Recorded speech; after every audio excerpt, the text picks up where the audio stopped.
मित्रों, वर्तमान में आप कोटा राजस्थान में परमाणु energy complex atomic energy complex में साइंटिफिक ऑफिसर के पद पर कार्यरत हैं। मित्रों, आप न केवल इंजीनियर हैं, बल्कि आपकी दखल अल्टरनेटिव मेडिसिन में भी है। आप तमाम सामाजिक और आध्यात्मिक संगठनों में अग्रणी पंक्ति में अपना योगदान करते रहे हैं। हजारों ही नहीं, लाखों लोगों के जीवन को सकारात्मक दिशा दी है, उन्हें स्वास्थ्य प्रदान किया है। अब आपको लगता होगा कि एक इंजीनियर और एटॉमिक एनर्जी में साइंटिफिक ऑफिसर स्वास्थ्य कैसे प्रदान करेगा। तो मित्रों, आपके लिए बता दूं कि आप अल्टरनेटिव मेडिसिन में डॉक्टरेट भी हैं और लगभग 22 से अधिक ऐसी प्राकृतिक चिकित्सा पद्धतियां हैं जिसमें वे सिद्धहस्त हैं।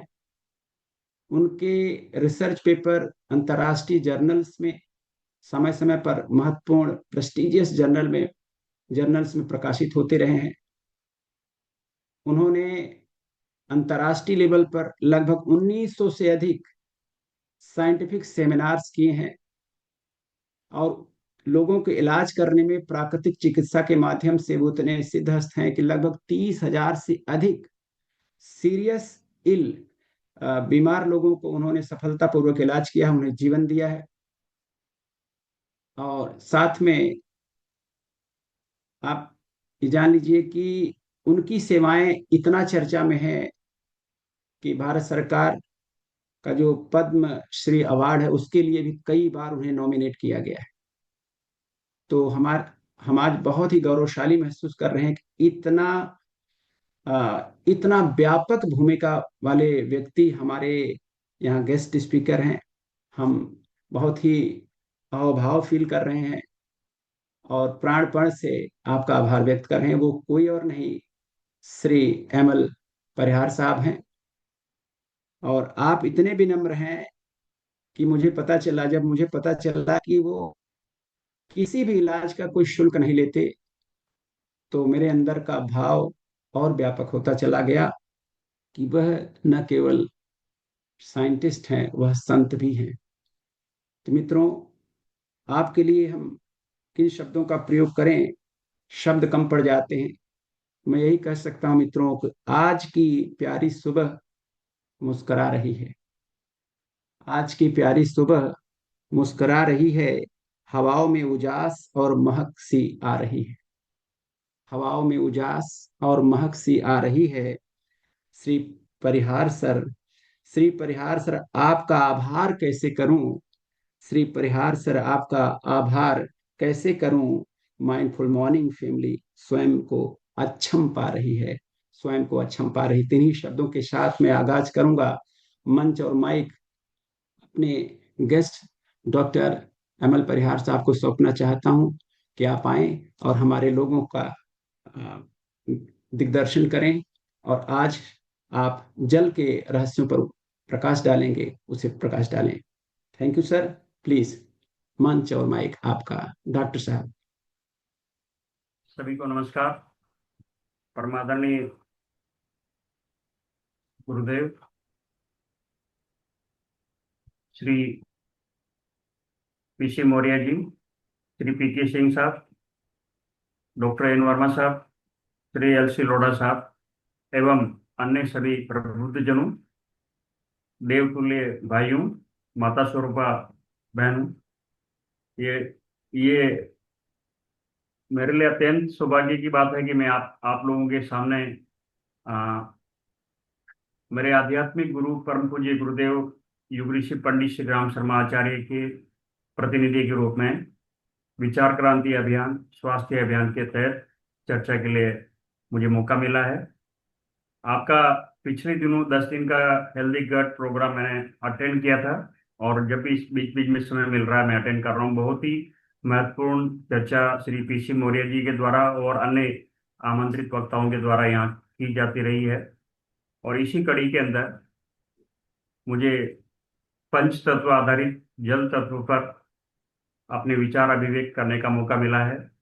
इसके लिए मैं आप सभी का परमपिता परमात्मा तथा परम पूज्य गुरुदेव युग ऋषि पंडित श्री राम शर्मा आचार्य जी का तहे दिल से आभार और साधुवाद अभिव्यक्त करता हूँ। जैसा कि हम जानते हैं, हेल्थ हमारे लिए बहुत इम्पोर्टेंट।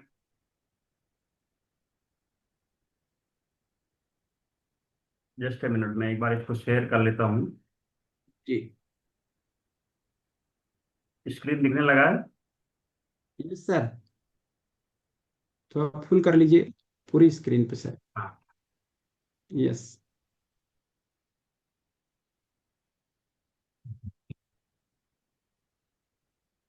तो जैसा कि परंपरा रही है कि कोई भी कार्यक्रम हम लोग दीप प्रज्वलन करके करते हैं, और स्वास्थ्य सर्वधर्म संभाव, सभी धर्मों के लोग, सभी जाति समाज के लोगों के लिए स्वास्थ्य महत्वपूर्ण है।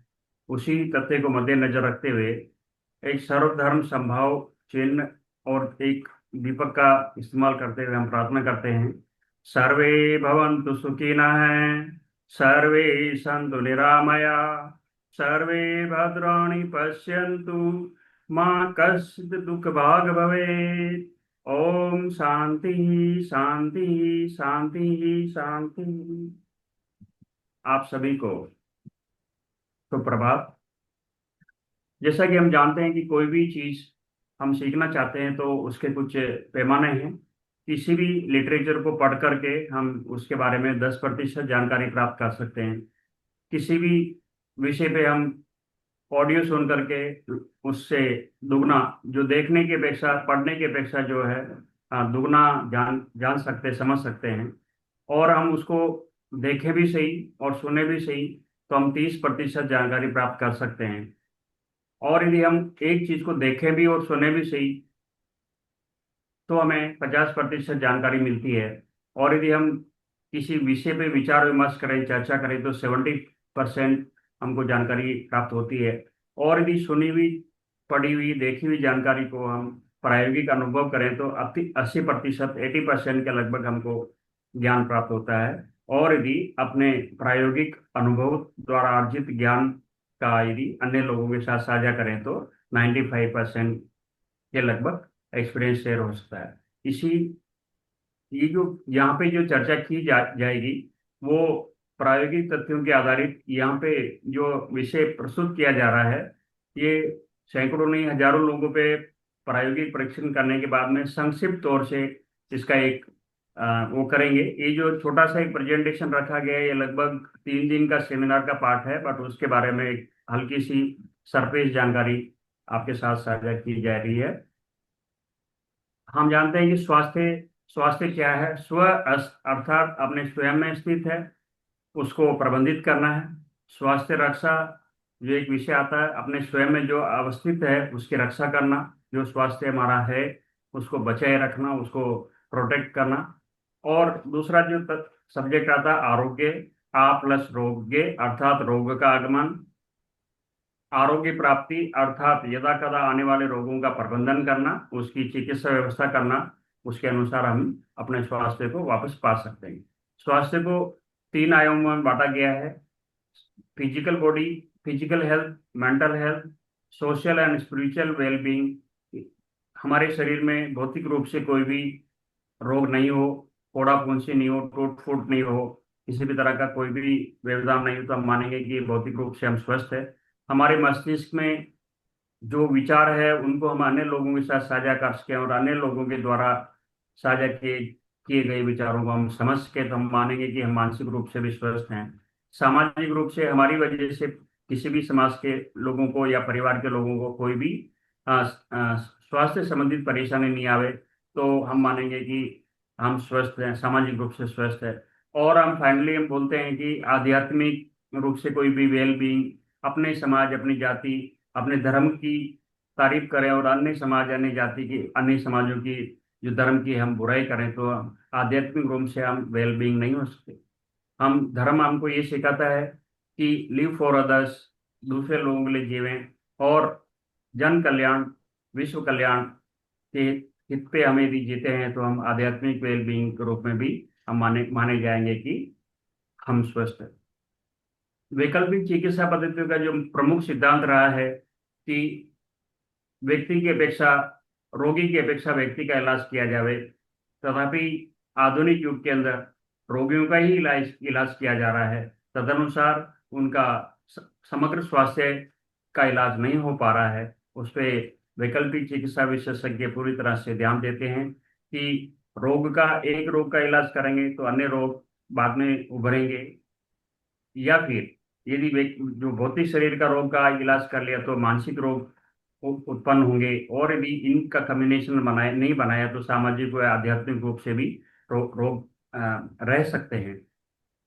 जैसा कि हम जानते हैं कि अनादिकालीन समय आचार्य चरक, आचार्य सुश्रुत के टाइम इस चिकित्सा विज्ञान पे खोजें की गई।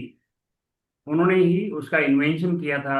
उसको वापस रिसर्चर्स रिसर्च करके उस पर प्रायोगिक परीक्षण करके देखते हैं कि वो जो अनादिकालीन समय में चिकित्सा पद्धतियां थी, क्या वे वैज्ञानिक तथ्यों के आधार पे वापस उनको पुनरुत्पन्न किया जा सकता है। तो ये रिसर्च आचार्य चरक, आचार्य सुश्रुत के टाइम चालू हुई थी। वो आधुनिक युग 21वीं शताब्दी में सतत जारी है, और ये पाया जा रहा है कि जो तथ्य, जो बातें आचार्य चरक, आचार्य सुश्रुत के टाइम में की गई थी, वही आधुनिक विज्ञान में महत्वपूर्ण भूमिका निभा रही है। अब हम देखते हैं कि जो रिसर्च एंड ऋषि क्या बात करते हैं। जो ऋषि लोग जो है, उन्होंने रोग के बारे में जो बोला था कि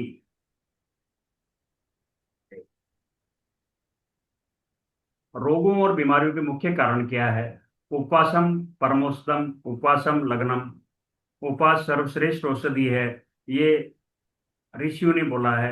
और आधुनिक युग के जो मेडिकल साइंस के जो बड़े एक्सपर्ट है, उनमें डॉक्टर एडवर्ड बोर्ड का नाम बहुत सम्मान के साथ लिया जाता है। ये अमेरिकन मेडिकल काउंसिल के एंड फॉर्मर जेनेटिक सोसाइटी के चेयरमैन थे।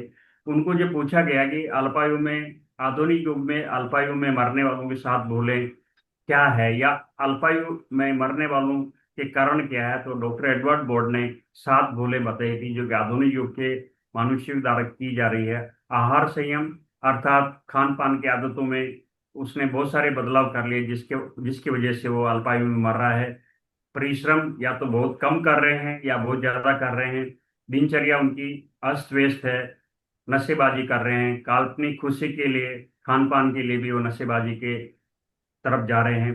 तामसिक विचारधारा, वो काम वासना संयम को नहीं फॉलो कर रहे हैं, और उनके अंदर विचारों में अवांछित तनाव आ रहे हैं, और स्वच्छता की उपेक्षा कर रहे हैं, शरीर के अंदर की और बाहर की स्वच्छता की उपेक्षा कर रहे हैं। ये 7 भूलों की वजह से आधुनिक युग के अंदर मनुष्य अल्पायु में मरने की तरफ अग्रसित होता जा रहा है।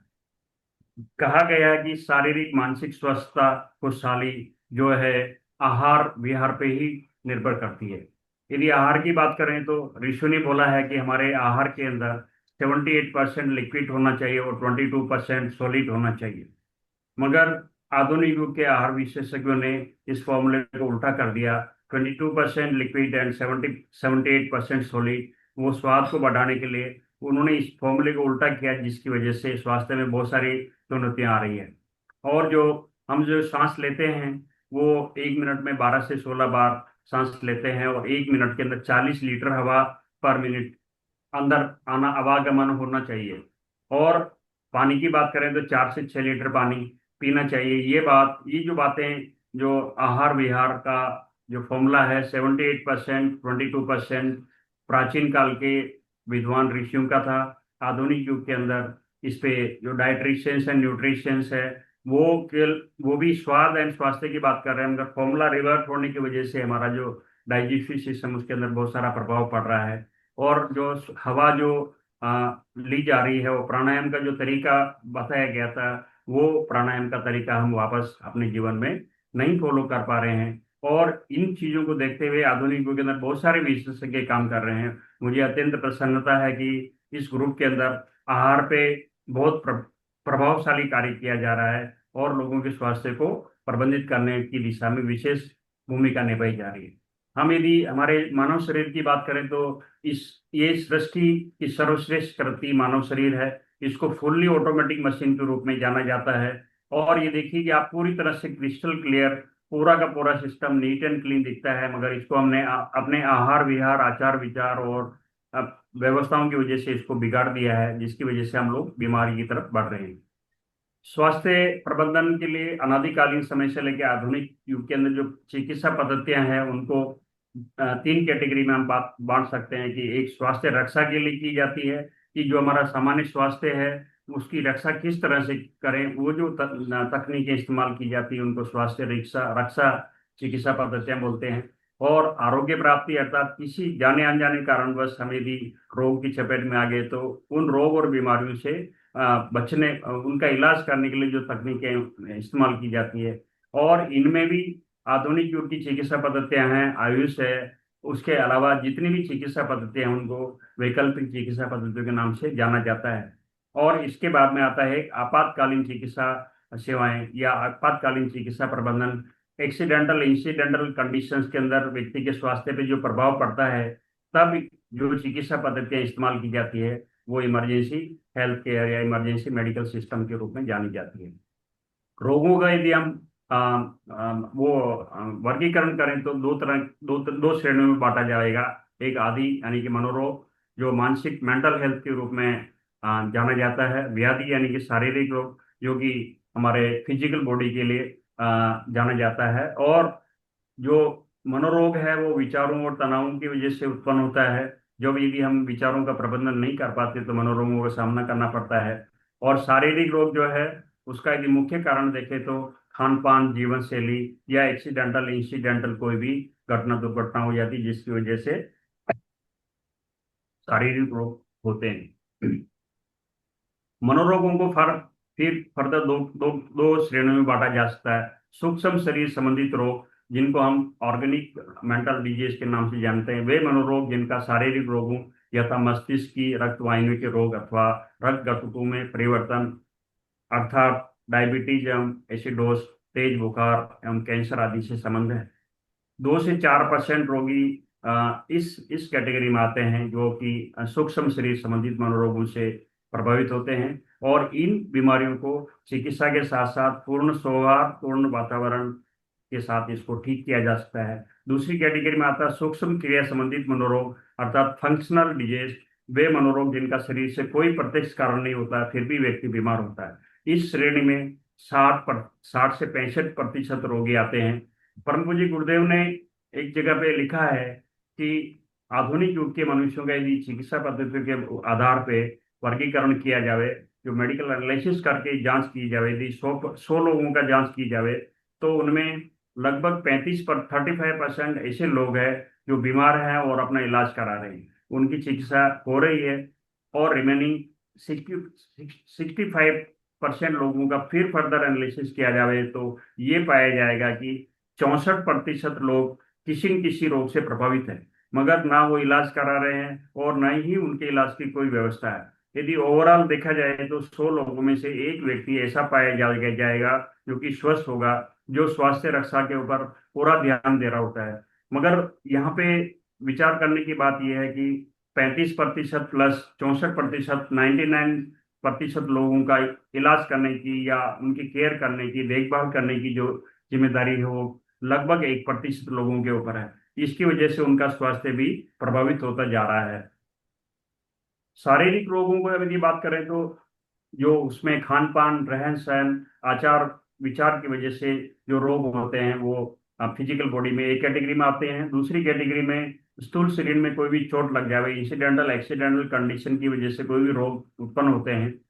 यदि हम दोनों की बात करें तो स्थूल शरीर के जो लगभग 80% रोगों का हम आहार विहार आचार विचार में प्रबंधन करने के माध्यम से 80% लोगों को हम रोक सकते हैं और उनका इलाज भी कर सकते हैं। और जो एक्सीडेंटल इंसिडेंटल कंडीशंस के जो रोग होते हैं जिसकी वजह से दुर्घटना की वजह से हमको स्वास्थ्य संबंधित चुनौतियां आती है, उसको यदि हम सजगता सावधानी बरत लें तो उनमें भी 80% रोगों को या बीमारियों को हम रोक सकते हैं, उनसे बच सकते हैं। कभी कभी ऐसा होता है कि किसी भी व्यक्ति का इलाज कराते हैं और हम लोग उसको तरह तरह की चिकित्सा पद्धतियों से उसकी जांच कराते हैं। ये पाया जाता है कि उसका ब्लड रिपोर्ट ठीक है, उसका यूरिन रिपोर्ट ठीक है, उसका एक्सरे ठीक है, उसका एमआरआई ठीक है, उसका सीटी स्कैन ठीक है, उसका जितना भी अन्य चिकित्सा पद्धतियों के आधार पे फिजिकल बॉडी पे जो जांचें होती है वो सब ठीक है। उसके साथ साथ उसके मेंटल स्टेट पे जांच करने के लिए जितने भी मानसिक रोगों के संबंध में जांच की जाती है वो भी ठीक है। ये सारे सारी रिपोर्ट्स को किसी विशेषज्ञ को दिखा करके ये पता किया जा रहा है कि ये रिपोर्ट वाला व्यक्ति कैसा होगा। तो विशेषज्ञ विशेषज्ञ बोलेगा कि वो फिजिकल, उसकी सारी रिपोर्टें ठीक है, वो फिजिकली ठीक होगा, मेंटली भी ठीक होगा, क्योंकि उसको मेंटल डिजीज के लिए जितनी भी जांचें की जाती है वो सब ठीक है। मगर उस व्यक्ति से बात करेंगे तो उसको तरह तरह की तरह तरह के दर्द होंगे, तरह तरह के रोगों से सामना करना पड़ेगा, मगर उसके लक्षण उसकी जांचों में अ, दिखाई नहीं देते। उसकी वजह से विशेषज्ञ भी इस दुविधा में रहते हैं कि इसको, क्योंकि रोग का कोई भी रूट कोज उनके एनालिसिस में नहीं आया, तब उसको क्या इलाज, किस तरह की दवा दी जाए, और यदि उसको दवा नहीं दी जाए तो उसका इलाज कैसे होगा।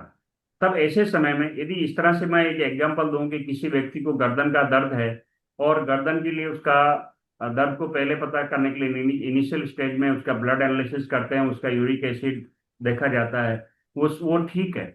तब उसको दूसरे स्टेज में उसका एक्सरे कराया जाता है, एक्सरे के अनुसार भी एक्सपर्ट देख करके बोलता है कि एक्सरे भी ठीक। फिर फर्दर उसको एमआरआई कराई जाए, सीटी स्कैन कराई जाए, वो भी परफेक्टली ठीक आती। तब ऐसे समय में डॉक्टर्स, एक्सपर्ट, साइंटिस्ट ये देखते हैं कि वाई ही और सी इज सिक, वो इसकी सारी जांचें ठीक है फिर भी वो बीमार क्यों है। तब इस तरह की स्थिति के अंदर वो उस रोग और बीमारी का प्रतिबंध करने के लिए, प्रबंधन करने के लिए अल्टरनेट ढूंढते हैं या विकल्प ढूंढते हैं। तो वो विकल्प क्या क्या हो सकते हैं उस पे हम लोगों ने प्रायोगिक रूप से कार्य किया, और कार्य करने के बाद में ये ज्ञान प्राप्त हुआ कि चिकित्सा पद्धतियों को हम मुख्य तौर से तीन कैटेगरी में बांट सकते हैं। अनादिकालीन चिकित्सा पद्धतियां जो ancient and traditional medical management system के नाम से जानी जाती थी, जिसके अंदर लोग आहार के माध्यम से या वनौषधियों के माध्यम से चिकित्सा ही नहीं, स्वस्थ रहने के लिए काम करते थे। अनादिकालीन समय में हमारे ऋषियों ने बोला कि तेरा आहार ही औषधि हो, और यदि औषधि लेनी पड़े तो वो औषधि ही आहार का काम भी करे। तदनुसार वो जो खान पीन की जो चीजें थी वो उनको प्रबंधित किया जाता था। ये भी कहा जा सकता है कि प्राचीन काल के ऋषि मुनियों के द्वारा किए गए खोजों के माध्यम से जो आज हमारी किचन है उसको मल्टी सुपर स्पेशलिटी हॉस्पिटल का दर्जा दिया जाए तो कम नहीं होगा।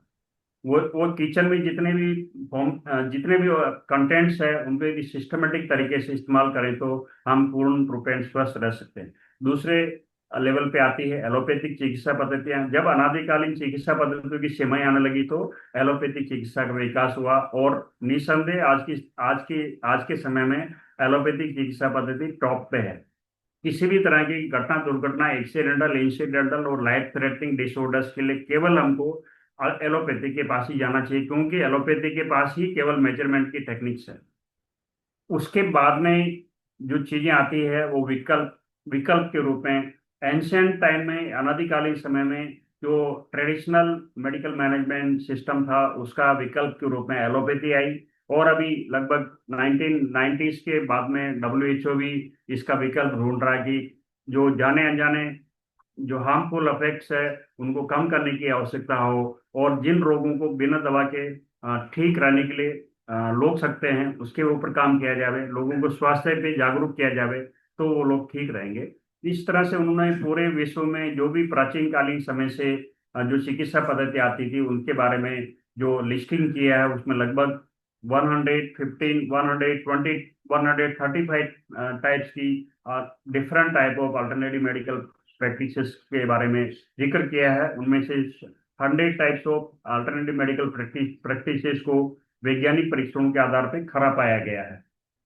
हम यदि प्राचीन कालीन समय की बात करेंगे तो प्राचीन काल में पंच तत्व चिकित्सा मानी जाती थी, जिसमें पृथ्वी, जल, अग्नि, वायु और आकाश, ये पांच तत्वों को इस तरह से समावेश बॉडी में रहना चाहिए कि समानुपात में यदि ये पांचों तत्व रहेंगे तो व्यक्ति स्वस्थ रहेगा। और किसी वजह से ये पांच तत्वों का समानुपात बिगड़ा तो रोगों को उस तत्व, कौन सा तत्व कम हो गया या कौन सा तत्व बढ़ गया जिसकी वजह से समानुपात बिगड़ा है, उसके अनुसार रोग होंगे।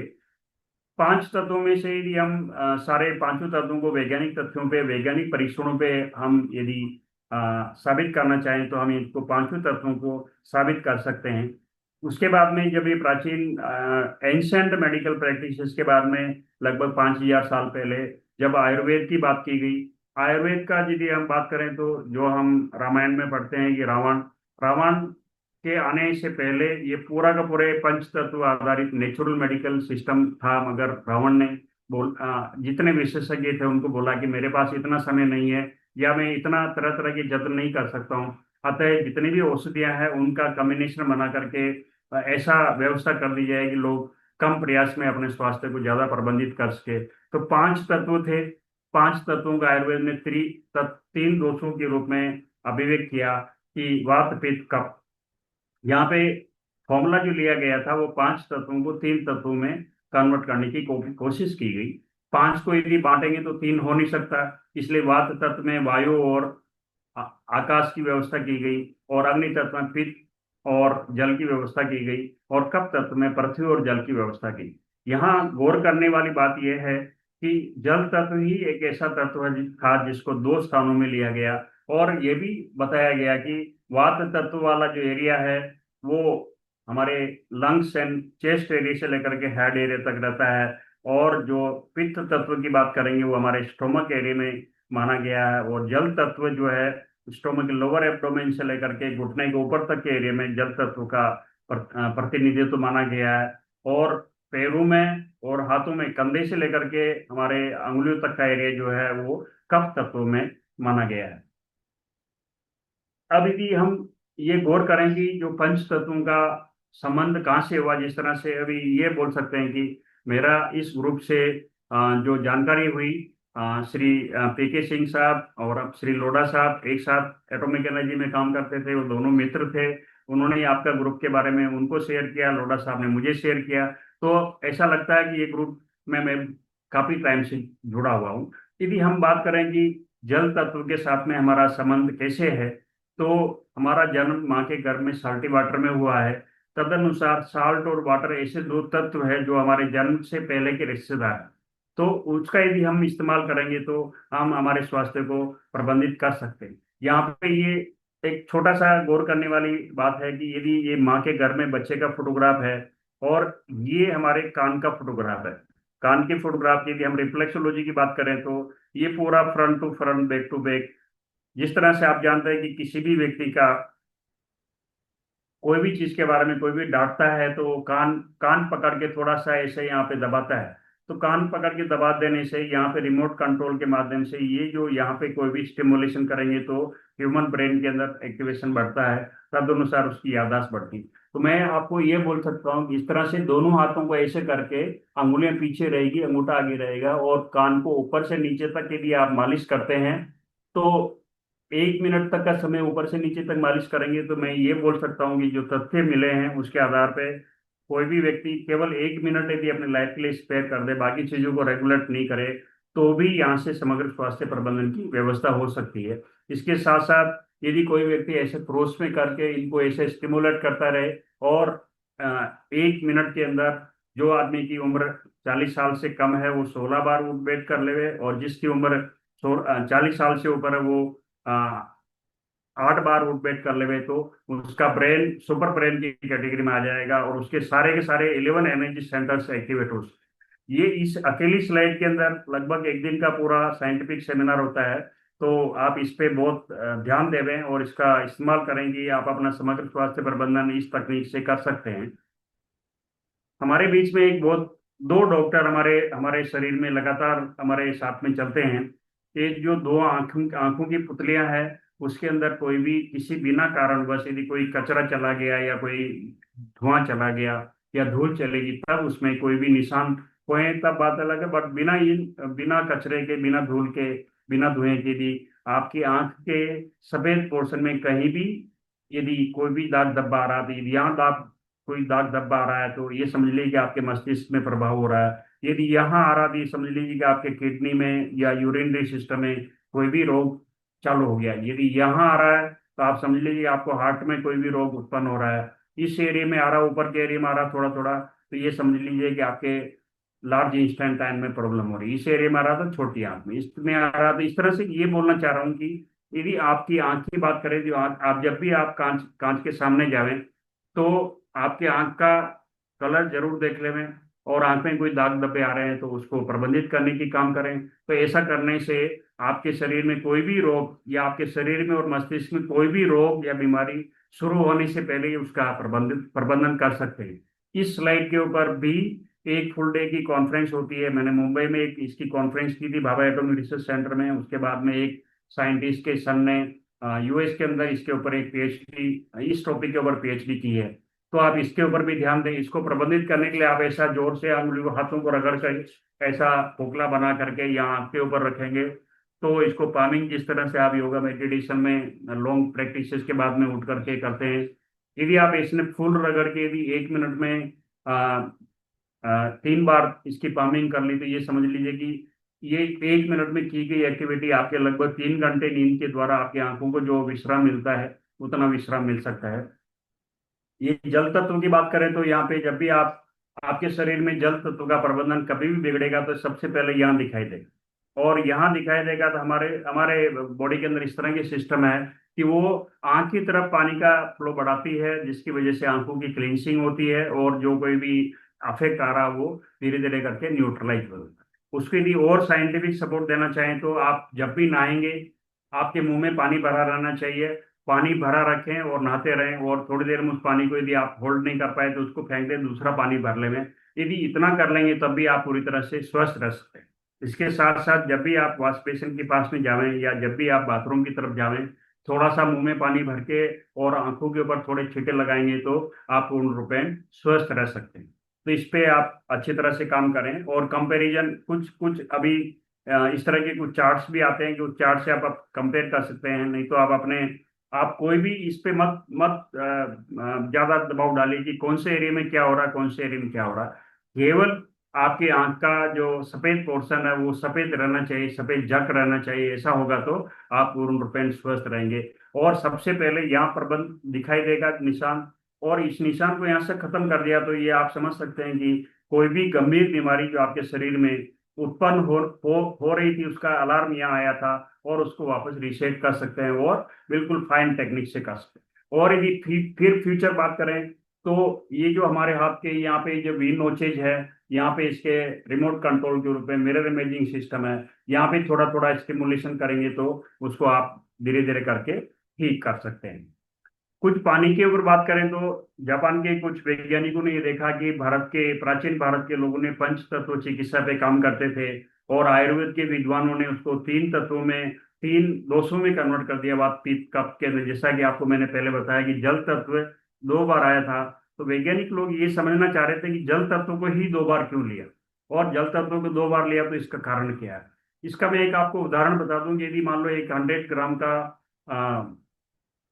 एक मांस का टुकड़ा लिया और उसको बॉम्ब कैलोरीमीटर में रख करके उसको उसको बर्निंग स्टार्ट किया, तो स्टार्टिंग में मान लो यहाँ पे इस एंड पे 100 ग्राम का मांस का टुकड़ा रखा हुआ, तो उसका वजन 100 ग्राम दिखाई देगा। इसके ऊपर एक कंडेंसर लगा हुआ है, और कंडेंसर से इधर की तरफ आने वाला जो भी कंडेंस होकर के इकट्ठा होगा वो एक उस पर देखेंगे तो यहाँ पे इनिशियली 0 ग्राम वेट होता है। धीरे धीरे करके इसको बर्न करना स्टार्ट करते हैं, इसको गर्म करना स्टार्ट करते हैं, तो इसमें जो भी मांस के टुकड़े के अंदर पानी होगा वो एवपोरेट होकर के कंडेंस होकर के इधर आने लगेगा। तो इनिशियली ये पानी कम होने लगता है, और यहाँ धीरे धीरे करके पानी बढ़ जाता है, और इसको हम लगातार धीरे धीरे गर्म करते रहते हैं तो ये वजन कम होता जाता है, ये वजन बढ़ता जाता है। और एक स्थिति ऐसी आती है कि इसके बाद में इसको फर्दर गर्म करने का कोई भी प्रभाव नहीं पड़ता है। यदि वो स्थिति देखें और ये देखें कि स्वस्थ व्यक्ति के 100 ग्राम मांस का ये टुकड़ा लिया लिया गया, तो फाइनली इधर से जो एवोपरेट होकर के यहाँ इकट्ठा होता है वो 73.6 ग्राम्स आएगा। यानी कि 100 में से 73.6 ग्राम पानी है। ये बोल सकते हैं कि मानव शरीर का वजन का 73.6% पानी से बना हुआ हिस्सा। और इसको मोटे तौर पे लोग 70% of body weight is made by water बोलते हैं।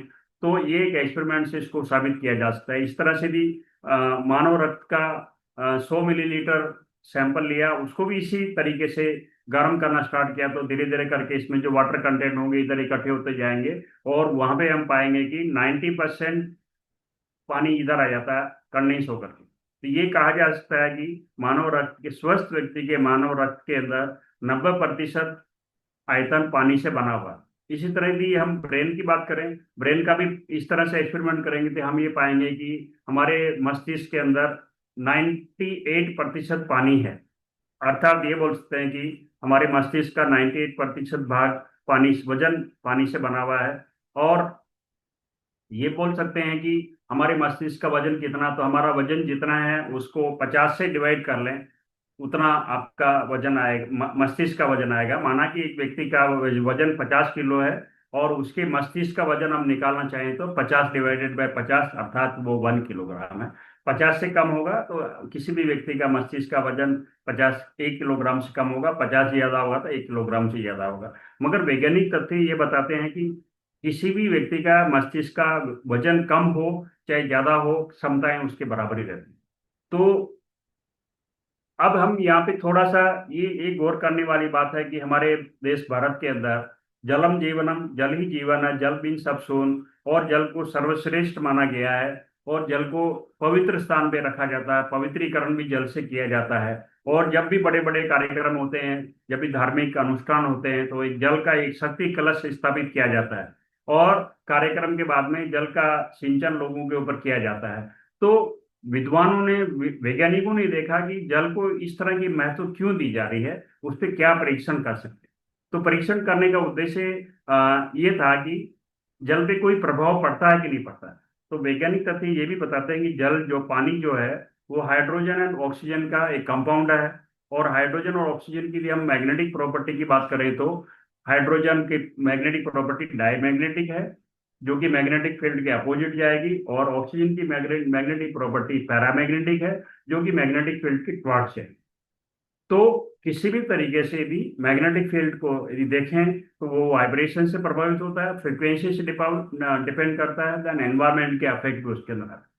तो पहला परीक्षण किया गया, एक जो पॉल्यूटेड वाटर था, यूं मान लीजिए कि नाली का पानी लेकर के ये प्रभाव देखने की कोशिश की गई कि जो भी प्रार्थना की जाती, जो भी मंत्रोच्चारण किए जाते हैं, क्या इसके नाली वाले पानी के ऊपर इसका कोई प्रभाव पड़ता है। तो एक सैंपल लेकर के उसको रखा गया, जहां जहां पे भी प्रार्थनाएं की जा रही थी, जहां जहां पे भी इस तरह की मतलब पूजा की जा रही थी, वहां पे उसका एक सैंपल, मान लो इस तरह से एक गिलास में उसको रख दिया, और कुछ कुछ टाइम के बाद में उस गिलास को लेकर के डिफरेंट लोकेशन पे रखा उसको, और उसको लेकर के उसका एक ड्रॉप आइस में कन्वर्ट किया, और उस आइस को ऐसे माइक्रोस्कोप में स्टडी किया जिसके अंदर फोटोग्राफी फैसिलिटी थी।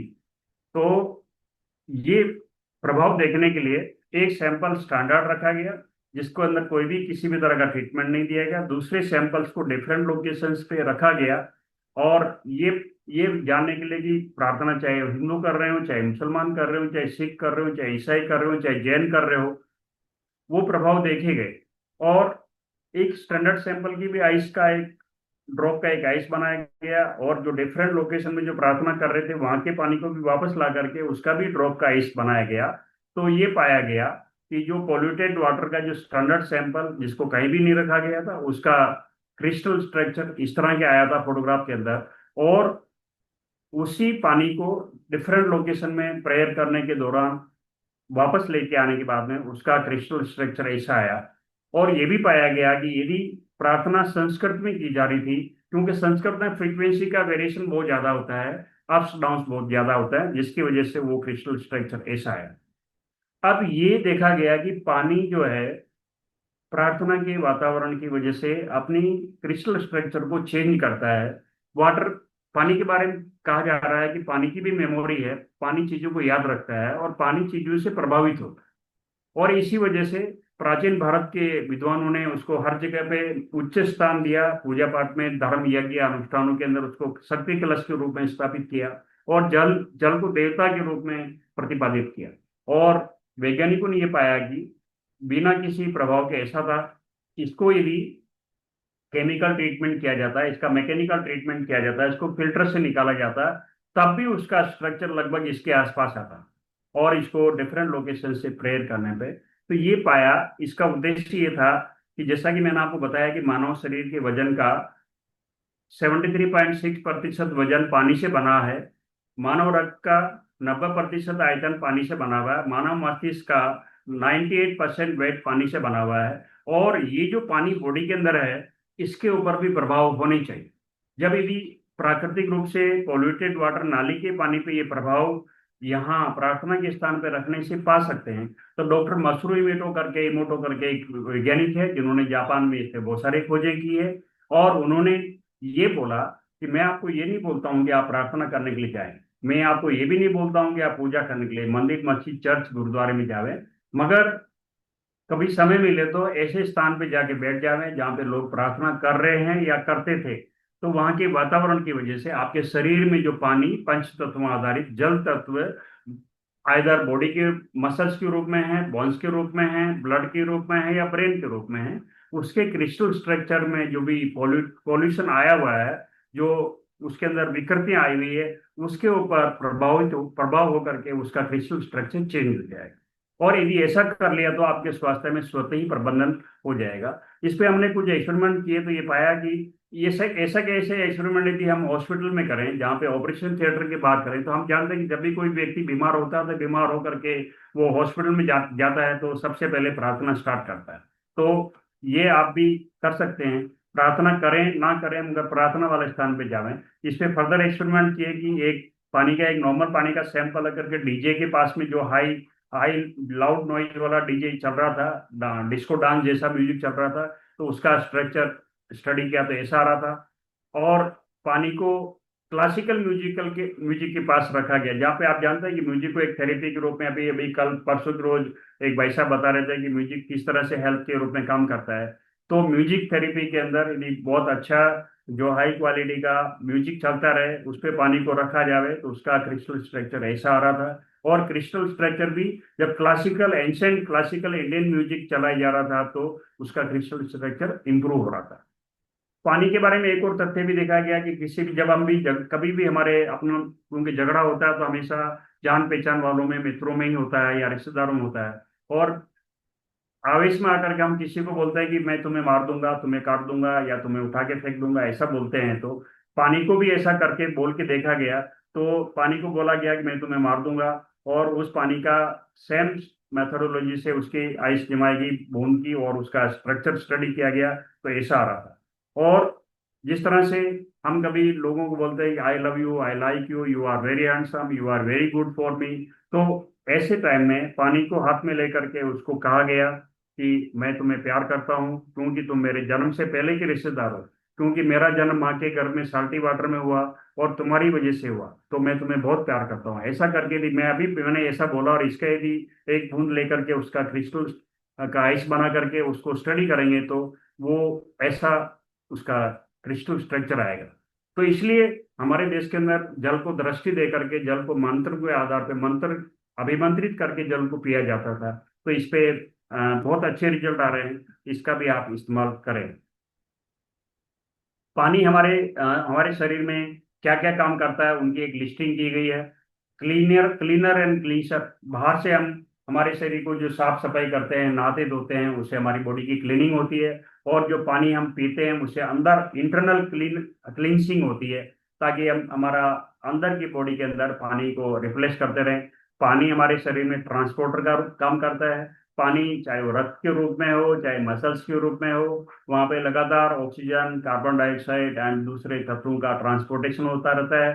पानी हमारे शरीर में सॉल्वेंट का काम करता है। जिस तरह से हम पानी में कोई भी चीजों को घोलते हैं, इस तरह से हमारे शरीर में जो भी हम आहार लेते हैं या हम जो भी दवाइयाँ लेते हैं, वो हमारे स्टोमक के पानी से होते हुए जो हमारे रक्त के अंदर, जो मसल्स के अंदर, हमारे मस्तिष्क के अंदर जो पानी है, वो चीजों को डिजोल्व करके ट्रांसपोर्ट करने का काम करता है।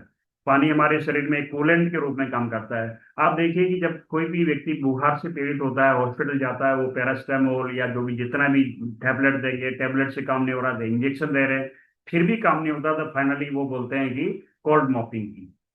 अर्थात आपके शरीर के ऊपर थोड़ा सा गीले पानी की पट्टी, ठंडे पानी की पट्टी कीजिए।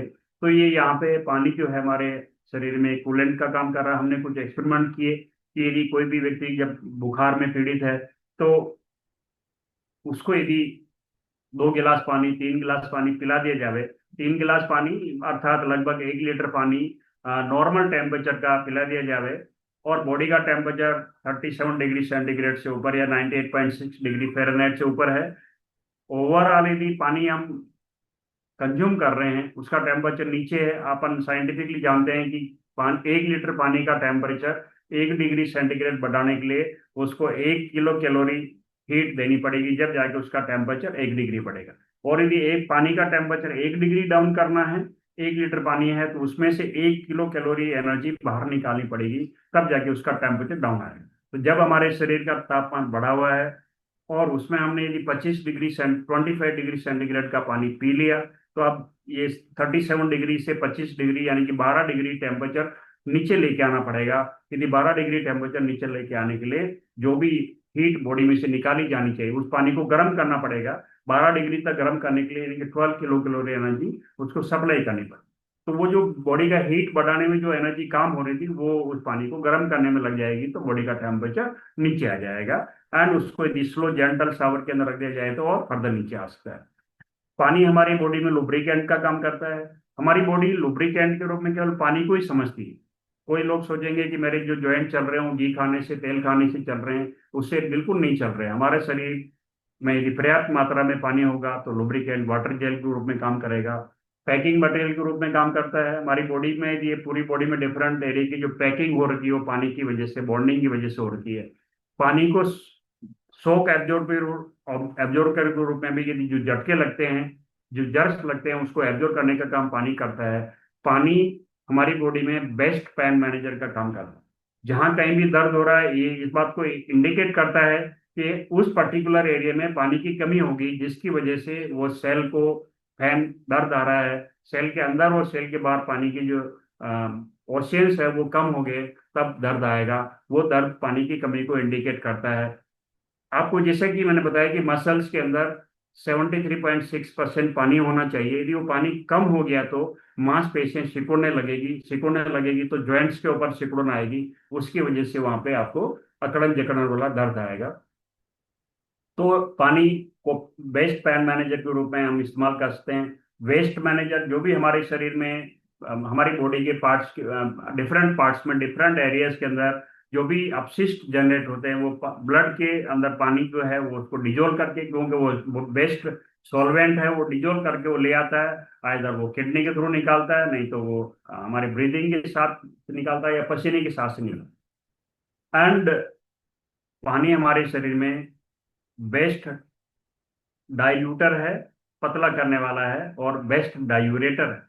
जैसा कि आप जानते हैं कि मैंने आपको बताया कि हमारे शरीर, हमारे रक्त का 90% आयतन पानी से बना हुआ है। यदि किसी भी व्यक्ति के ब्लड के सैंपल में पानी कम हो जाएगा 90% से, तो ब्लड गाढ़ा हो जाएगा, और 90% ज्यादा हो जाएगा तो ब्लड पतला हो जाएगा। तो 90% से कम होने में, ब्लड गाढ़ा होने पे लोगों को ब्लड प्रेशर होता है, और उस ब्लड को थोड़ा पतला करने के लिए ब्लड डाइल्यूटर दिया जाता है। और यदि आप पर्याप्त मात्रा में पानी पी ले में, और पानी जनरेट करने के लिए हमारे शरीर में, जब हम, आपको बोला जाता है कि लॉन्ग ब्रीदिंग एक्सरसाइज कीजिए, क्या होता है हमारे शरीर में ग्लूकोज की मात्रा पर्याप्त है। जब हम बीमार होते हैं तो ग्लूकोज चढ़ाई जाती है ताकि एनर्जी हमारी बनी रहे। और यदि नॉर्मल बात करें तो ग्लूकोज हमारे शरीर में है, तो उस ग्लूकोज का ऑक्सीडेशन करना है, उससे एनर्जी निकलेगी। ग्लूकोज का फॉर्मूला C6H12O6 है। तो C+O2 CO2 plus energy, H+O2 H2O plus energy. ये जो H2O बन रहा है ग्लूकोज के ऑक्सीडेशन से, ये हमारे शरीर के सेल्स के अंदर जो माइटोकॉन्ड्रिया उसके अंदर बन रहा है। ये जो H2O बनता है माइटोकॉन्ड्रिया में, वो छोटा सा सेल है, बिल्कुल छोटा, जिसको बोलते हैं ना हमारे शरीर में, मतलब करोड़ों अरबों खरबों सेल्स है। वो सेल, हर सारे सेल्स के बाद में एक माइटोकॉन्ड्रिया होता है, वो ऑक्सीडेशन रिएक्शन से पानी बनता है। वो सेल थोड़ा पानी अपने अंदर रखता है और वो थोड़ा पानी बाहर की तरफ, जिस तरह से ये समझ लो कि हमारा एक छोटा सा घर है, उस छोटे से घर में हम पीने का पानी, नहाने का पानी स्टोर करते हैं, और हमारे घर के बाहर एक छोटा सा खड्डा खोद करके उसमें पानी स्टोर करते हैं। तो ऐसे हमारा शरीर, हमारे सेल्स पानी का मैनेजमेंट करते हैं। वो जो पानी H2O जो सेल के ऑक्सीडेशन से बना है, वो ब्लड में मिलता है, एक्स्ट्रा पानी ब्लड में चला जाता है। इस तरह से वो ब्लड का 90% आयतन जो है वो ऑक्सीडेशन रिएक्शन से होता है। तो यदि आप स्वस्थ रहना चाहते हैं, तो आपने slow, long and deep breathing exercise की, तो आपके बॉडी में ज्यादा पानी उत्पन्न होगा। वो पानी कहाँ कहाँ जाएगा? आपके मस्तिष्क को जाएगा और आपके ब्लड को जाएगा। यदि मस्तिष्क में और ब्लड में जो हमारे ऑक्सीडेशन रिएक्शन से श्वास लेने वाले ऑक्सीजन और ग्लूकोज के रिएक्शन की वजह से जो पानी बनता है, वो शुद्ध पानी बनता है। यदि वो पानी कम कम उत्पन्न हो रहा होगा, तो आपके रक्त के अंदर यूरिक एसिड के रूप में वो प्रभावित होगा, और आपके जो शुद्ध पानी जो बोलते हैं हम, डीमिनरलाइज, उसमें कोई भी मिनरल नहीं, H2O है। H2O की बात करेंगे तो उसका पीएच यदि देखेंगे तो 7 होना चाहिए। 7 से पीएच कम होगा तो आपके बॉडी के अंदर एसिडिटी की बात करेंगे, ब्लड में एसिडिटी की बात करेंगे। यदि हम पेट की बात करें, तो पेट का यदि हमारा जो स्टोमक है, गैस्ट्रो इंस्टेस्टाइनल ट्रैक्ट, स्टोमक का यदि सैंपल लेके देखेंगे, स्टैंडर्ड यदि कोई भी व्यक्ति हेल्दी है, तो उसका पीएच कम से कम 1.8 और ज्यादा ज्यादा 3 रहना चाहिए। 1.8 से पीएच कम हो जाएगा तो आपको हाइपर एसिडिटी होगी, और यदि 1.8 की अपेक्षा 3 से ऊपर हो जाएगा तो आपको हाइपो एसिडिटी। जब आप कभी बीमार होते हैं, आपके पेट में जलन होती है, चेस्ट में बर्निंग होती है, जब आपको दवा दी जाती है, दवा के साथ साथ एंटी एसिड भी दिया जाता है, ताकि दवाओं के रासायनिक प्रभाव की वजह से यदि वहां पे पीएच लेवल कम ज्यादा हो रहा है, तो उसको नियंत्रित करने के लिए एंटी एसिड दिया जाता है। अब एंटी एसिड यदि कोई भी व्यक्ति को खाली पेट सुबह सुबह एंटी एसिड लगातार दी जाती है, तो उसकी वजह से स्टोमक के अंदर जो पीएच 1.8 से ऊपर, 3 से नीचे रहनी चाहिए, मगर वो धीरे धीरे करके 1.8 की जगह 2 रहती है, 2 से 2.5 और लगभग 2.5 से 3 के बीच में रहने लगती है। तो ऐसे टाइम में ड्यूडेनियम पार्ट 1 एंड ड्यूडेनियम पार्ट 2 से हार्मफुल बैक्टीरिया स्टोमक में आकर के वहां पे अल्सर क्रिएट कर, तो पीएच वहां पे मेंटेन रहनी चाहिए और एंटी एसिड ज्यादा नहीं ली जानी चाहिए। तो फिर जैसा कि आप जानते हैं कि इस पानी के यदि हम पीएच का स्टडी करेंगे, तो ये हमेशा ही 7 से ऊपर हो, 7 से ऊपर होने को बोलते हैं हम एल्कलाइन, और 7 से नीचे वाले को बोलते हैं एसिडिक। तो मैं किसी की बुराई नहीं करना चाहता हूँ, किसी की क्रिटिसाइज नहीं करना चाहता हूँ, मगर मैं, जो परमपिता परमात्मा है जिसने ये पंच तत्वों को उत्पन्न किया, मैं उसकी एडवोकेटिंग ही करना चाहता हूँ। यदि आपको पेट में जलन होती है, सीने में जलन होती है, तो ये पानी को आप पिएंगे तो इसका पीएच 7 से ऊपर है, और जलन जब होगी, पीएच आपकी 1.8 से नीचे होगी तब होगी।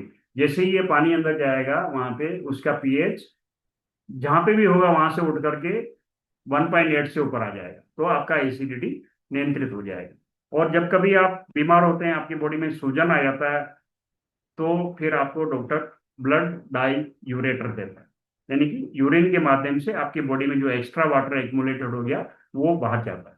तो इसका इस्तेमाल भी कर सकते हैं। इसके साथ साथ जल के जो अन्य उपयोग है, ऊषा पान के रूप में, सुबह सुबह उठ करके खाली पेट पानी पीने के, नेति करने के रूप में, कुंजल करने के रूप में, एनीमा करने के रूप में। उसके अलावा हम जो नहाते धोते हैं, गर्म पानी से नहाते हैं, ठंडे पानी से नहाते हैं, गर्म पानी ठंडे पानी की पट्टियां लगा सकते हैं, बर्फ की पट्टी लगा सकते हैं, हॉट वाटर, गर्म पानी से पैरों को, हम पे एक बाल्टी में गर्म पानी रख के पैरों को रख के उसका वो कर सकते हैं।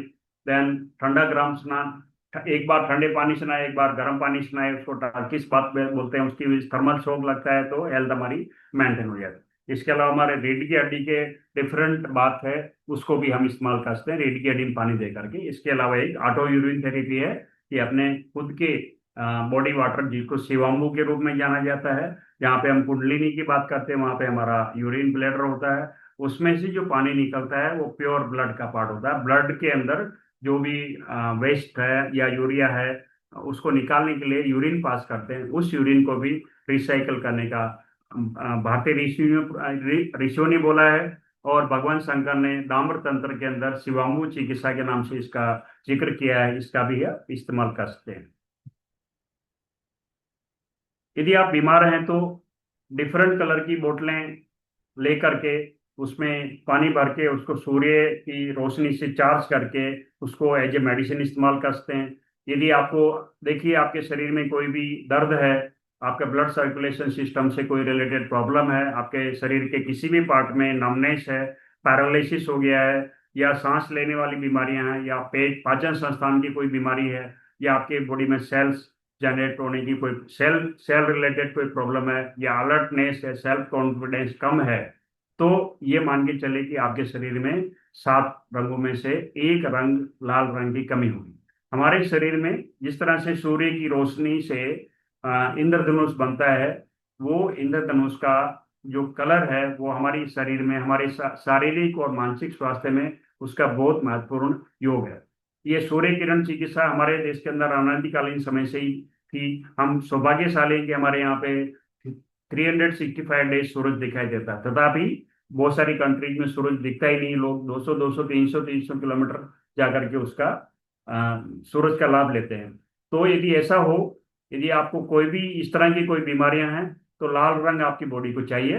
पानी को लाल रंग के फिल्टर से, यानी कि पूरा एक रेड कलर का कर्टेन लगा दिया और उसके अंदर यदि पानी रख करके उस पानी का इस्तेमाल किया, तो आपको ये सारे रोगों से बचाव भी हो सकता है, और आपको इससे सारे रोगों से इलाज भी हो सकता है। अब यदि मान लो आपके पास ये सब सुविधा ही नहीं है, तो क्या करें? आप लाल रंग का एक चश्मा इस्तेमाल कर सकते हैं, उससे भी आपको सेम प्रभाव आएंगे। और यदि आपके पास लाल रंग का चश्मा नहीं, तो लाल रंग के कपड़े पहन लें, उससे भी सेम प्रभाव होगी। यदि आपके पास लाल रंग के कपड़े भी नहीं है, तो फिर आपको आंख खोल के, चाहे आंख आंख बंद करके लाल रंग को विजुअलाइज करना है। तो ऐसा विजुअलाइज करेंगे तभी उसके रिजल्ट सेम ही आएंगे। तो इस तरह से यदि आपके शरीर में नीले रंग की कमी है, तो आपके पेट में कोई प्रॉब्लम है, तो यूरिन संबंधित प्रॉब्लम है, गायनकोलॉजिकल डिसऑर्डर्स है, आपको बुखार आता है, आपको डायबिटीज है, आपको लूज मोशन है, आपको गुस्सा ज्यादा होता है, आपको स्ट्रेस है, आंखों की प्रॉब्लम है, हेयर एंड स्किन की प्रॉब्लम है, तो आप ये समझिए कि आपको ब्लू रंग की कमी है। तो आप इसमें ब्लू रंग का इस्तेमाल करें। आपको ज्वाइंट पेन है, आपको नींद नहीं आती, डिप्रेशन है, स्टोमक डिसऑर्डर है, ड्राइनेस इन माउथ, गला मुंह सूखा रहता है, गला सूखा रहता है, तो आप पीले रंग का इस्तेमाल करें, पीले रंग का इस्तेमाल करें। आपको यदि स्ट्रेस है, डिप्रेशन है, हाइपरटेंशन है, कोल्ड कफ है, स्टोमक डिसऑर्डर है, या यूरिनरी सिस्टम से रिलेटेड कोई भी बीमारी है, तो आप समझिए कि आपको हरे रंग की कमी है। अब यदि आप चाहते हैं कि आपका स्वास्थ्य ठीक रहे, तो ये 7 कलरों का जो कॉम्बिनेशन है, ये सारे कलर को मिलाने के बाद में व्हाइट कलर बनता है। व्हाइट कलर का आप इस्तेमाल करें। आप आपके घर के कर्टेन, ये इस तरह के लाभ लेने के लिए आप कर्टेन इस्तेमाल कर सकते हैं। आप वहाँ पे घर में छोटा लाइट लगा सकते हैं इस कलर की। तो इस तरह से इसमें आपको लाभ मिल सकता है। इस टॉपिक के ऊपर 3 दिन की कॉन्फ्रेंस होती है डिफरेंट कैलकुलेशन के साथ में। तो ये इस पे आपको बहुत सारा लिटरेचर भी अवेलेबल रहेगा। ये जो जस्ट मैं हाइड्रोथेरेपी के जो पानी से हम किस तरह से काम कर सकते हैं, आप ऐसे पानी में फ्लोटिंग करके अपना शरीर का पूरे पानी का प्रबंधन कर सकते हैं। ये हम ये यहाँ पे ये बोल सकता हूँ कि जब आपको बताया गया कि आपके बॉडी वेट का 73.6% पानी है, ब्लड वॉल्यूम का 90% पानी है, में ब्रेन वेट का 98% पानी है, तो यदि आप पानी के साथ संपर्क में सीधे ही रहते हैं, पानी में आप डूबे रहते हैं, या पानी में गर्दन तक खड़े रह सकते हैं, या फिर इस तरह से केवल आपके यहाँ पे ये कान का पोर्शन थोड़ा सा फ्लोटिंग कंडीशन में है, जहाँ पे कान में पानी जाता था, आप ईयर मफ लगा सकते हैं, कॉटन लगा सकते हैं, आंखों को आप खोल के भी रख सकते हैं, बंद भी रख सकते हैं। यदि आप इस तरह से पानी में फ्लोट कंडीशन में रहते हैं, या पानी में बैठ जाते हैं, या पानी में लेट जाते हैं, तो आपके शरीर में जो रोम छिद्र है उससे पानी बाहर जा भी सकता है, पानी बाहर आ भी सकता है। तो इस तरह से भी आप इसका इस्तेमाल कर सकते हैं। ये एक अलग से एक यू मान के चले कि ये 6 फीट लंबी, 3 फीट चौड़ी और लगभग 6 इंच गहरी एक ऐसी टब बना ले में, या एक कोई ट्रे बना ले में, उसको पानी से भर ले में, आधा शरीर का आधा हिस्सा पानी में डूबा रहेगा, आधा हिस्सा बाहर रहेगा। इस तरह से ये पूरी स्पाइन आपकी पानी में रहेगी, बैक एंड ये काफ मसल्स पानी में रहेगी। ऐसा यदि आप रोजाना, नहीं तो सप्ताह में केवल एक बार 10 से 15 मिनट कर लेंगे, तो भी आप रोगों से बच सकते हैं, बीमारियों से बच सकते हैं। और यदि आपको कोई रोग है, बीमारी है, तो उससे आप निजात पा सकते हैं। अब ये देखना है कि आपको यदि सर्दी का मौसम है, तो यहाँ थोड़ा गर्म पानी डालना चाहिए, और यदि गर्मी का मौसम है तो थोड़ा ठंडा पानी इस्तेमाल करना चाहिए। या फिर ऐसे 2 टब बना सकते हैं, एक में गर्म एक में ठंडा, 5 मिनट इसमें रहेंगे, 5 मिनट उसमें रहेंगे, 5 मिनट इसमें रहेंगे। ये आप स्पाइन में नहाते टाइम में, ये स्पाइन का पोर्शन है, इसमें पानी लगभग आप नहाने के बाद 5 मिनट लो शावर बाथ ले सकते हैं। आप नेती का इस्तेमाल कर सकते हैं। हल्का गर्म पानी जिसमें सॉल्ट रहेगा, थोड़ा सा बड़ी इलायची डाल सकते हैं। इस पानी को एक नाक से डालेंगे, दूसरे नाक से निकालेंगे। इसका अभ्यास किसी विशेषज्ञ के सामने कर लें, और ये बहुत अच्छा है, बहुत लाभदायक है। ये यदि आपके पास में इस तरह का टब है तो इसमें पानी भर के आप इस तरह से बैठें कि ये हमारे घुटने से ऊपर का पोर्शन और सीने से नीचे का पोर्शन पानी में रहे, तो इसको सोने पे सुहागा बोलेंगे। इसको बहुत महत्वपूर्ण बोलेंगे, इससे आपको बहुत लाभ होंगे। इस तरह के टब मार्केट में रेडीली अवेलेबल होते हैं, इसमें भी आप बैठ करके इसको बोलेंगे हिप बाथ कंडीशनर। यदि आपको कोल्ड कफ है, जुकाम खांसी है, तो एक ऐसी बाल्टी का इस्तेमाल करें जिसमें गर्म पानी रखें। ये चारों तरफ एक मोटी चादर ओढ़ लें, ऊपर सिर में जो है ठंडे पानी में डिप किया हुआ नैपकिन रख लें, और थोड़ी थोड़ी देर में नीचे इस बाल्टी में से एक मग्गा पानी निकाल करके एक मग्गा पानी फ्रेश डालते रहें। तो इसमें आपको जुकाम खांसी कोल्ड कफ में बेनिफिट होगा। यदि आपको शरीर में कोई भी घुटनों से ऊपर के हिस्से में कोई भी रोग है, अकड़न जकड़न है, थकान है, तो एक बाल्टी में नॉर्मल गर्म पानी करके उसमें दोनों पैरों को रख के बैठ जावें। 10 मिनट बैठ जाने से आपके शरीर में घुटने से ऊपर के जो भी अकड़न जकड़न थकान है, टूट फूट है, जाने अनजाने कारणों से शरीर में सेल्स में कोई भी दबाव आया है, कसाव आया है, तो उसमें इसका लाभ हो जाएगा। इस तरह से आप दो टब है तो एक में कोल्ड वाटर रखें, एक में हॉट वाटर रखें, तो इसमें टर्किश बाथ के रूप में इसको जानते हैं। एक इस तरह के टब भी आते हैं, ऐसे बॉक्सेज भी आते हैं जिसमें अंदर स्टीम जनरेट करने का अरेंजमेंट होता है। इसको स्टीम बाथ बोलते हैं। गर्दन बाहर रहेगी, बाकी पूरा शरीर अंदर रहेगा, तो भाप छोटे छोटे उसमें जाएगी, उसकी वजह से आपको लाभ होगा। तो इसके साथ ये यदि आपको आंखों की बात करें तो ऐसे बॉल्स आते हैं जिसको ठंडे पानी में डिप करके यहाँ रख सकते हैं। नहीं होता तो रुमाल को चार फोल्ड करके ऐसे आंखों के ऊपर रख के आप उसका आंखों का प्रबंधन कर सकते हैं। समय ज्यादा हो रहा है, फिर भी एक हल्का से एक जानकारी देना चाहता हूँ। एक ऊषा पान जो बात किया गया, ऊषा पान पद्धति, जिसपे जापान के वैज्ञानिकों ने पूर्ण रूपेण प्रायोगिक तौर से परीक्षण करके पाया है। जैसा ऊषा पान नाम क्यों दिया कि भारत के अंदर अनादिकालीन समय से ऊषा यानी कि प्रातःकाल, ऊषा काल के अंदर प्रातःकाल उठ करके लोग पानी पीते थे, विशेष विशेष प्रक्रिया के माध्यम से या विशेष पोजीशन के अंदर जो पानी पीते थे। उसके लाभ क्या है कि सुबह उठते ही मैं आपको जिसमें बोल रहा हूँ इस पे ही जो टॉपिक है, इसके ऊपर भी 3 दिन की डिफरेंट कैलकुलेशन आधारित एक वर्कशॉप होती है। तो उसका जिस्ट ये बोलता है कि यदि आप कायाकल्प की बात करें, कायाकल्प यानी कि आपका बॉडी का रिजुनरेशन है, ट्रांसफॉर्मेशन, तो कायाकल्प के बहुत सारे तरीके हैं, बहुत बहुत सारे कठिन कठिन तरीके हैं। मगर यदि सर्वश्रेष्ठ, सर्वसुलभ, सर्वत्र उपलब्ध यदि बात करेंगे तो उसको जल चिकित्सा आधारित ऊषा पान को बोल सकते हैं। ऊषा पान यानी कि वाटर थेरेपी, जिसको हम पानी को एज ए मेडिसिन इस्तेमाल करें। कैसे करें? सुबह उठें, उठते ही पहले ना मुंह धोना ना कुल्ला करना।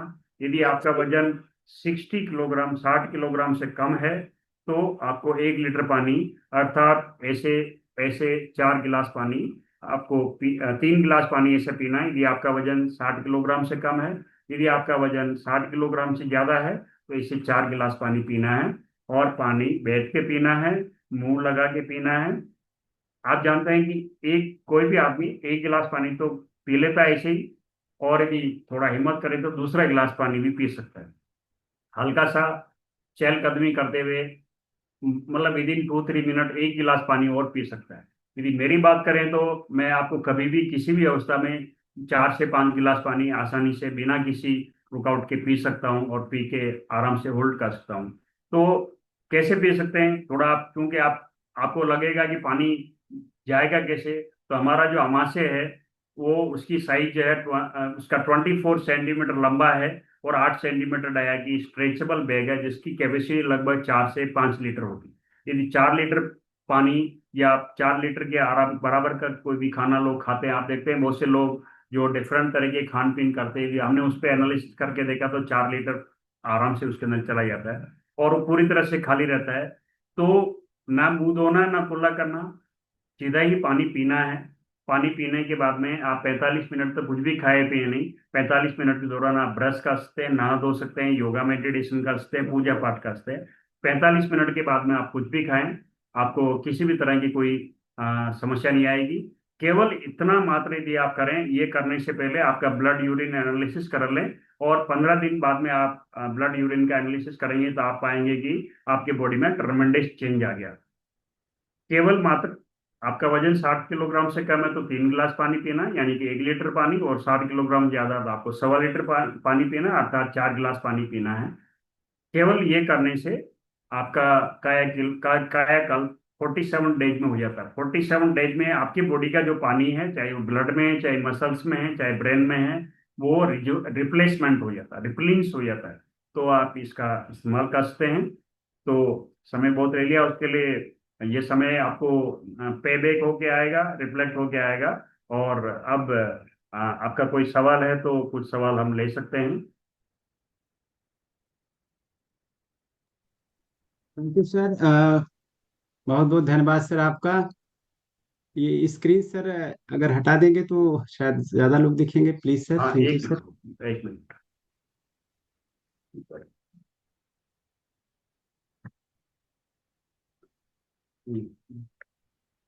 बड़ा क्या है? हाँ। जी, अद्भुत सर, अद्भुत। एकदम से आज तो सच में पता लग गया कि पानी इतना रहस्यमय है कि इसके शायद 1% के बारे में हम लोगों को नहीं पता है। पानी के बिना, कहते हैं ना, पानी ही जीवन है। आज आपने हमारे माइंडफुल मॉर्निंग फैमिली में प्राण तत्व पानी के माध्यम से बढ़ा दिया आपने। जिस तरह से हमारे माइंडफुल मॉर्निंग हेल्थ कम्युनिटी का उद्देश्य है कि हम लोग हर सुबह उठते हैं और लोगों की जागरूकता के लिए, सकारात्मकता के लिए, उनके स्वास्थ्य संबंधित विचारों को हम अपलिफ्ट करते हैं, उसमें स्वास्थ्य के विचार भर देते हैं जिससे कि वो स्वास्थ्य की तरफ उन्मुख हो। आज आपने उसकी जड़ को बता दिया कि यहाँ से बात शुरू होती है कि हम क्यों उषा पान करें। हम, मतलब, चारों तरफ हम जल से आरोपित हैं, आपूरित हैं। बिना जल पर सोचे हम कुछ सोच नहीं सकते। बहुत बहुत साधुवाद सर। और 7:30 बजे से हमारे 7:30 बजे इसी लिंक पे एक दूसरी मीटिंग है, चूंकि हम लोग जल्दी में भी हैं, कारण कि अ, कुछ लोग दूसरे इंतजार कर रहे होंगे। लेकिन हम चाह रहे हैं कि 1 मिनट में हमारे पीकी सर आभार जरूर व्यक्त करें। सिंह साहब, मैं चाहता हूं कि आप 1 मिनट में अपनी बात पूरी करें। पीके सिंह सर। सर। सर धन्यवाद आपको मौका देने के लिए। परिहार सर मेरे से जूनियर हैं, लोढ़ा जी से भी जूनियर हैं, लेकिन आज मैं सैल्यूट करता हूं कि इनका ज्ञान, इनका शोध। मैं विज्ञान के बारे में कहता था, जिधर देखता हूं उधर तू ही तू, न तेरी सी खुशबू न तेरी सी बू। लेकिन आज इन्होंने जिस तरह से पानी की व्यवस्था को बताया है, मैं सबसे ज्यादा अपने आप को ये मानता हूं कि अभी तक की जिंदगी चल कैसे पाई। पानी को सबसे कैजुअल वे में लेने वाला व्यक्ति मैं था। और जिस तरह का भाव परिहार साहब ने बताया है, जिस तरह से पानी की भूमिका को बताया, मैं समझता हूँ आज तो मैं पूरी तरह से बदल गया। और पानी को लेने के तरीके को, और उन्होंने 47 डेज की बात भी कही है, शायद ये हम कमिटमेंट भी लें और इसका फायदा लेकर के रिवर्ट करें, क्योंकि परिहार साहब यहीं रहने वाले हैं। और परिहार सर को साहब को मैं पर्सनली बुलाने वाला हुई बनारस, कल मेरी बात भी हो रही थी। तो इनको मेरा न्योता है खुले उसमें, ताकि हम लोग इनको फिजिकली भी सुन सकें और जो भी इनका ज्ञान विज्ञान है उसका पूरा फायदा पूरे समाज को भी फैल सके। इनके बारे में एक चीज और मैं कहना चाहूंगा सर। इनकी मेरी मुलाकात इंदौर में भी हुई थी, जिस समय मुझे स्वास्थ्य का चैलेंज आ गया था। इनके मानवीय मूल्यों और इनकी हॉस्पिटैलिटी को मैं सलाम करता हूँ कि शायद इन्होंने जिस तरह की परवरिश और जिस तरह की सुसेवा मुझे दी, मैं उस चीज को भूल नहीं सकता। और उस समय की उस घटना को जब कभी कभी पर्सनल एक्सप्लेनेशन मेरा आएगा, ये बहुत ही उच्च दर्जे के इंसान है। और वास्तव में वैज्ञानिक ऐसा ही होना चाहिए। हम लोगों ने अपने अंदर की कमी को देखा कि हम लोग वैज्ञानिक तो बन गए, लेकिन वो इंसानियत वाला भाव हमारे में उतना नहीं था जितना परिहार साहब के पास है। परिहार साहब इसको जिंदा रखिएगा। बहुत सारे लोग आपका इंतजार कर रहे हैं। और शायद मैंने एक प्रतिभागी को और भी आपको दिया था, शायद उनको भी मैंने लिंक भेजा, तो वो ज्वाइन कर पाए या नहीं कर पाए। वो बच्चा अभी भी आपका इंतजार कर रहा है। साइकिलिंग तो करने लगा लेकिन चल नहीं पा रहा है। आपकी थेरेपी पे मैं वहां पर पूरा असर देखना चाहता हूँ। ये फोरम मैं यूज करना चाहता था आपको कहने के लिए, आपको याद दिलाने के लिए। बहुत सारी निगाहें, बहुत सारी आत्माएं अभी तड़प रही हैं आप जैसे लोगों के प्रयासों से। अपने आप को और मजबूत करना है हम लोग को, और उन तक सेवाएं पहुंचा करके शायद अपने आप को भी कृतकृत करना। मैं बहुत अभिभूत हूँ सर आज इनके ज्ञान, इनके शोध को देख करके कि ये न्यूक्लियर रिसर्च के अलावा इन्होंने इन सारी चीजों पर भी इतनी गहरी पैठ पहुंचाई है। बहुत बौना हम महसूस कर रहे हैं अपने आप को कि हम लोग किधर चले गए और परिहार सर ने रियल परीक्षा परीक्षा दे करके अपने आप को कहाँ खड़ा कर लिया। आपको सैल्यूट है सर। सारा सारा समाज आपके लिए करबद्ध तरीके से तालियां बजा रहा है और हमें बड़ा गर्व महसूस हो रहा है कि आप हमसे भी परिचित हैं। Thank you sir. Thank you बहुत बहुत सर। धन्यवाद सर। आपके शब्दों से और भी प्रकाश पड़ा डॉक्टर साहब के बारे में, कि डॉक्टर साहब के कितने आयाम हैं और कितना गहरे रूप से ये तपस्या में डूबे हुए हैं, और उसमें से बहुत सारे रत्न निकाल निकाल कर हम सबको दे रहे हैं। तो समय पूरा हो गया है, बस चंद पंक्तियां कह के मैं आभार व्यक्त करना चाहूंगा कि सर, आपका ये ऋण हम लोग चुकता नहीं कर पाएंगे। जिस तरह से होता ना, ज्ञान और ज्ञान के एहसास में जमीन आसमान का फर्क होता है। आज आपने एहसास करा दिया। हम तो प्लास्टिक के ग्लोब से सीख रहे थे, आज आपने अंतरिक्ष से पृथ्वी दिखा दिया। बहुत बहुत साधुवाद सर। शब्द कम पड़ रहे हैं, कहते हैं ना कि शब्द को पकड़े अगर तो अर्थ प्रायः छूट जाते हैं। शब्द को पकड़े अगर तो अर्थ प्राय छूट जाते हैं। संधि कम विग्रह अधिक हैं जिंदगी के व्याकरण में। इतना मस्तिष्क हमारा मन चारों तरफ से टूटा हुआ है कि हम सही कई बार सही अर्थ ही नहीं पकड़ पाते। वही बात है ना, महादेव वर्मा ने कहा कि यह व्यथा की नाव का, यह व्यथा की यह व्यथा की रात का कैसा सवेरा है। कि हम लोग इतना पढ़ लिख लिए लेकिन पानी नहीं समझ पाए। यह व्यथा की रात का कैसा सवेरा है, पंख सा पथचक्र से लिपटा अंधेरा है। रोज पानी पीते हैं लेकिन एहसास नहीं है कि पानी क्या क्या दे सकता है। धन्य प्रभु। सर, डॉक्टर साहब, आपको बहुत बहुत साधुवाद। हमारा माइंडफुल मॉर्निंग फैमिली पूरी तरह से आभार व्यक्त करता है, आपको साधुवाद व्यक्त करता है। आप बार बार आते रहें, हमें आशीष देते रहें। इसी के साथ आज का ये सत्र समापन की तरफ जाता है। लगता था कि आपको घंटों घंटों सुनते रहें, लेकिन अपनी सीमाएं है। 7:30 बजे से और मीटिंग इसी लिंक पर है। हमारे साथ इंतजार कर रहे हैं। तो सर, पुनः आपको कभी आमंत्रित करेंगे बहुत जल्दी ही, और दूसरे आयाम पे आपसे सुनेंगे। बहुत बहुत धन्यवाद सर। यहीं पर आज की मीटिंग समापन करते हैं। यहाँ पर विशेष रूप से हम एल सिलोढ़ा साहब को, यहाँ पे अवधेश वर्मा साहब हैं, सबको बहुत बहुत साधुवाद देते हैं कि आप उनकी कृपा से, और विशेषकर पीके सिंह साहब जिन्होंने इतने रत्नों से हमें मुलाकात कराई, आपको बहुत बहुत साधुवाद। धन्यवाद सर। और प्लस अपने माइंडफुल मॉर्निंग टीम जो रात दिन इसमें लगी हुई है, उनको बहुत साधुवाद। Thank you sir, thank you sir. धन्यवाद सर।